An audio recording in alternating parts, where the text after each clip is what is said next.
वाल्मीकि रामायण वस्तुतः कभी पढ़ करके देखिए। हम तो उस समय खूब कथा में इस पर बोल चुके।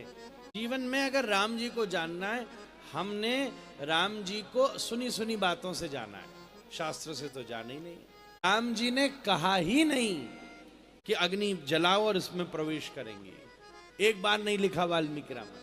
वाल्मीकि रामायण का प्रसंग यह कहता है कि राम जी ने विभीषण को आज्ञा दी कि सीता जी को अब ले आओ। पहले सबसे पहले रावण को मारने के बाद विभीषण को सिंहासन पर बिठाया, सीधे नहीं गए सीता जी के पास। आप क्रम पढ़ो, क्योंकि जो कोई एक राजकीय बंदी हो उसको कोई राजा ही तो मुक्त कर सकता है, ये कॉन्स्टिट्यूशनल डिसीजन है। एक राजा ने अगर किसी को अरेस्ट किया हो तो कोई राजा ही तो उसको फ्री कर सकता है। तो सबसे पहले राम जी ने विभीषण को सिंहासन पर बिठाया।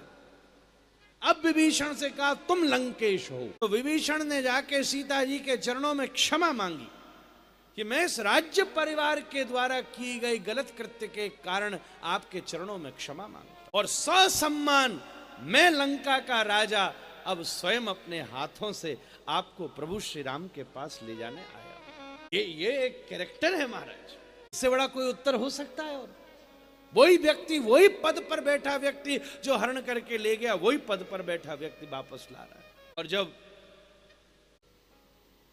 विभीषण गए तो राम जी ने आज्ञा दी कि सीता जी को कहना पूरा श्रृंगार करके आए। अब वाल्मीकि रामायण पढ़िए। सीता जी तो श्रृंगार फेंक के गई थी सुग्रीव वगैरह के पास। इस समय सीता जी के पास श्रृंगार नहीं था। तो वाल्मीकि जी लिखते हैं सब कुछ राम जी ने भेजा कि स्नान करके श्रृंगार करके आए।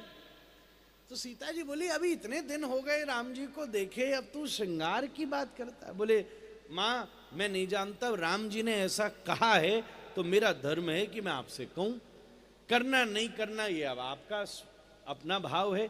सीता जी बोली ठीक है। फिर सीता जी ने बाकायदा फिर से अपना संपूर्ण श्रृंगार किया। वाल्मीकि जी कहते धज धज के जैसे वन में निकली थी वैसे श्रृंगार किया और दोनों राम जी के पास लाके खड़ा किया। राम जी और उनके नेत्र मिले, दोनों के हृदय में आह्लाद हुआ। उस समय राम जी ने बड़े कठोर शब्द कहे।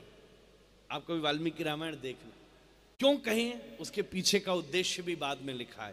जानकी जी अब आप मुक्त हो चुकी हो, केवल आप ये न सोचना कि मैंने आपके कारण इस संपूर्ण रावण और लंका का दहन किया है, बल्कि इसने इक्ष्वाकु वंश की शोभा और मेरे पराक्रम को चैलेंज करके आपका हरण किया था। मैंने इसलिए रावण का वध किया। आप ये नहीं सोचना कि मैंने तुम्हारी वजह से किया। सब चौंक गए, राम जी क्या कह रहे हैं। अतः आपके शील की रक्षा है, अब आप मुक्त हो, पर क्योंकि आप रावण के द्वारा हरण कर ली गई थी इसलिए बड़े कठोर शब्द कहे। यूं बोले राम जी, इसलिए अब आप जिस पुरुष को चाहो उस पुरुष का चयन कर लो। मैं तो हुई हूं, यहां सुग्रीव भी हैं, यहां हनुमान भी हैं, यहां अंगद भी हैं, बड़े बड़े और भी कोई राजा हो, आप जिसका चाहे उसका चयन कर लो। आंख से आंख मिली, वाल्मीकि जी समझ गए राम जी जो कह रहे हैं ना वो पराया आदमी नहीं समझ सकता, अपना आदमी समझ सकता। किसी अपने को ही कह के दूसरे को शिक्षा दी जाती।